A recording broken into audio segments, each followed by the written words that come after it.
조갑제TV 시청자 여러분 안녕하십니까. 2024년 9월 17일 밤 9시입니다. 이제 시간이 지나니까 사태가 명료하게 보입니다. 윤석열 대통령의 오늘의 위기는 당선 직후부터 시작되었습니다. 아무런 법적 권한이 없는 대통령 당선자가 국방부를 딱 찍어가지고 2달 안으로 그곳으로 들어갈 테니까 방 빼라고 했습니다. 그게 바로 청와대 대통령실의 무리한 용산 이전이었습니다. 이게 얼마나 심각한 문제인가 하는 것은 시간이 가면 갈수록 더 확실해질 것입니다.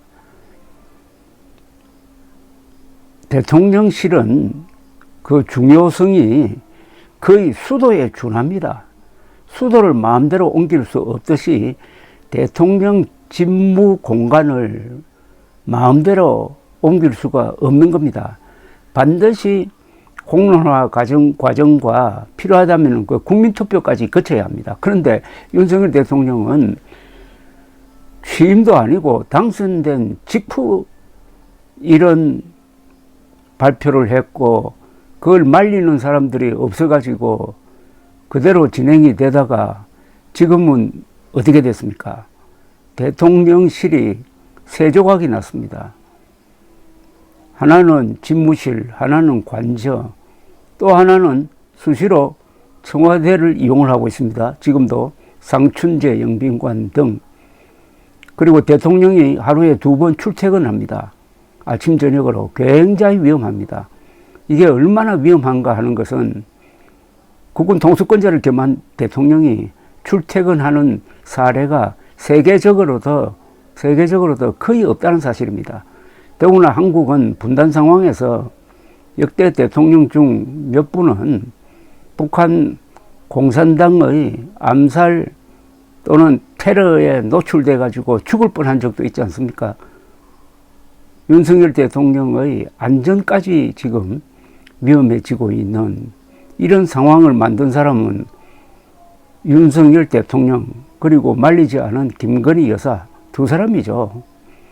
더 통탄스러운 것은 이런 무리를 할 때 국민 여론은 싸늘했습니다. 그런데 소위 보수층의 지휘부에 있는 사람, 지도층에 있는 사람, 그리고 윤석열 당선자 측근들이 말리지를 않았다는 사실입니다. 오히려 박수를 보냈다는 사실입니다. 그래서 그 당시에 문제점을 지적했던 사람들의 가치가 새삼 돋보입니다. 윤석열의 무리한 청와대 대통령실 용산 이전을 반대했던 사람이 바로 양심 있는 지식인입니다. 이들은 이름을 남겨야 합니다. 몇 분의 이야기를 제가 소개를 해드리겠습니다. 동아일보 송평인 논설위원은 2022년 3월 누가 청와대를 돌려달라고 했나라는 제목의 칼럼을 썼어요. 읽어보니까 일일이 옳은 이야기입니다. 2022년 3월 당선 직후 윤석열 대통령이 새로운 시대를 열 것이라고 해가지고 기대가 높을 때였습니다. 윤 당선인이 졸속 용산 결정에 괜히 국민을 들먹인다면서 국민 다수 여론은 용산 이전 반대이니 문재인 대통령의 협조 거부를 몽리로 여기지 말고 윤 대통령은 심사숙고의 계기로 삼아야 한다는 요지였습니다. 송평인 논설위원은 윤석열 대통령 당선인에게서 청와대를 국민에게 돌려주겠다는 말을 반복적으로 듣는 게 불편하다. 국민은 대통령에게 제왕적 통치에서 벗어나라고 했지 청와대를 돌려달라고 한 적이 없다. 그가 국민을 들먹이며 스스로 안 들어가겠다고 한 것이지 국민이 요구한 것이 아니다. 청와대가 공원이 되지 않아도 그 일대는 충분히 좋다. 경복궁 담벼락을 따라 청와대 정문 앞까지 올라갔다가 내려오는 길은 서울 최고의 산책길 중 하나다. 성곽길을 따라 청와대 뒤편 북악산으로 오르는 길도 잘 조성되어 있어 굳이 경복궁역에서 출발해 청와대를 통해 올라갈 필요도 없다고 했습니다. 송평인 논설위원은 윤 당선인이 광화문 시대를 열겠다고 했을 때 경호, 보안 등의 문제를 해결할 보관이 서 있는 줄 알았다. 그 팀은 이미 청와대에 대통령 집무실이 비서동에 자리 잡고 기자실과도 가깝다는 기본 사실도 몰랐다. 이 말은 뭐냐면 문재인 정부 시절에 이미 대통령 집무실이 비서동에 있어가지고 비서들과의 소통이 잘 진행되고 있었다는 겁니다. 그런데 그것도 모르고 청와대에 들어가면은 소통이 안 된다는 걸 이전의 이유로 삼은 점을 비판을 하고 있습니다. 그런 팀이 최초 아이디어 이후 닷새 만에 결정한 용선 시대가 졸속이 아니라고 한다면 누가 믿어주겠는가? 여론조사 결과 용산 이전에 58%가 반대를 33%가 찬성이다. 압도적으로 그때부터 반대했습니다. 윤 당선인은 500억 원이면 이전이 완료될 것처럼 말했다. 다음날 합동참모본부를 남태령으로 옮기는데 1200원이 든다는 발표가 따로 나왔다. 대통령 관제를 새로 짓는다면 또 큰 돈이 들어갈 것이다. 정말 그 돈만 들 것인지도 의문이다. 라고 지적을 했습니다. 사전조사 부족과 졸속 결정을 비판한 거죠. 송평인 위원은 청와대 특가 나쁘다는 세간의 견해에 대한 비판도 했습니다. 승효상, 유홍준 씨 등 문재인의 친구들은 잘 알지도 못하면서 청와대 흉기로를 들먹였다. 청와대 옛 본관이 있던 수궁터는 예로부터 길지로 꼽힌다. 그래서 일본의 조선 총독이 그곳에 관저를 지었다.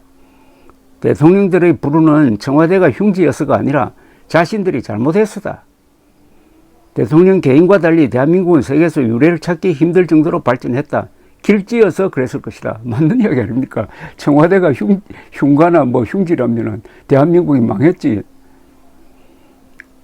송평인 위원은 미사일 시대인 지금 산들에 둘러싸인 청와대야말로 분단국가의 대통령이 입지할 최적의 장소라면서 당초 천의 길지를 두고 광화문으로 간다는 구상 자체가 잘못된 것이었고 그 잘못된 구상이 다시 용산으로 간다는 더 잘못된 구상으로 이어졌다고 했습니다. 모든 일에는 순서가 있고 시간이 걸려도 순서를 밟아야 한다면서 용산 시대를 열려면은 남태령의 수방사가 먼저 이전해야 하고 이전 완료 후 문제가 없음이 확인될 때 합참이 남태령으로 이전해야 하고 다시 이전 완료 후 문제가 없음이 확인될 때 국방부가 합참 자리로 들어가고 대통령 집무실의 이전이 시작돼야 한다고 했습니다. 일을 순서대로 해야 된다는 이야기입니다. 칼럼은 윤 당선인이 성급히 추진된 용산시대 구상을 시간을 갖고 숙고하는 계기로 삼았으면 한다면서 일단 청와대로 들어가서 경험해보고 안 되면 그때 가서 다시 논의하자고 칼럼을 끝냈습니다. 이런 충고도 거부한 윤석열 대통령. 지금 허둥대고 일에는 두서가 없고 하는 일마다 이게 사리에 맞지 않고 과학에도 맞지 않고 하다는 것은 뭘 의미하는 겁니까? 윤석열 대통령에게 브레이크를 걸 지점에서 브레이크를 걸지 않고 엑스레이트를 밟아가지고 윤석열 잘한다고 박수친 대다수 보수 언론, 보수 지식인들이 공동 책임을 져야죠. 바로 그 패턴대로 이준석 대표를 몰아냈고 그 패턴대로 의과대학 정원 2,000명 늘리기를 발표했다가 의료 대란을 일으켜가지고 6.25 전쟁 이후 모든 국민들이 다치면 죽는다는 공포감에 휩싸이도록 한 점, 그동안 침묵했던, 특히 청와대를 버리고 용산으로 옮기는 이 반역사적, 반사실적, 반이성적 행동에 대해서 침묵하거나 박수를 쳤던 사람들은 지금 얼굴을 들 수가 있습니까? 그때 반론을 제기를 했던 사람들의 이름은 새겨가지고 남겨야 합니다. 이런 사람들이 양심 있는 지식인입니다. 양심 없는 전문가는 잘 훈련된 개와 같습니다. 아인슈타인의 말입니다. 감사합니다.